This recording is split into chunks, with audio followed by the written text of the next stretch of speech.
Beef 2 kilo. 2 kilo ബീഫാ? ആ, ഒരു പെരുന്നാളല്ലേ, ഇവിടെ എത്ര ആളുള്ളതാ? 2 കിലോ ബീഫ് വാങ്ങിക്കോ. ബീഫിന്റെ 5 കിലോ 1 കിലോ ബീഫ് മതി. വേറെ പറയും. തക്കാളി 1.5 കിലോ. 1/2 കിലോ തക്കാളി. സവാള 2 കിലോ.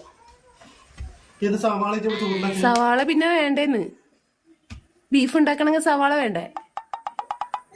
1 കിലോ സവാള 1 കിലോ. ഞാൻ പയർ 1 കിലോ. 1/2 കിലോ പയർ. കുറച്ച് ഇഞ്ചി, കുറച്ച് വെളുത്തുള്ളി.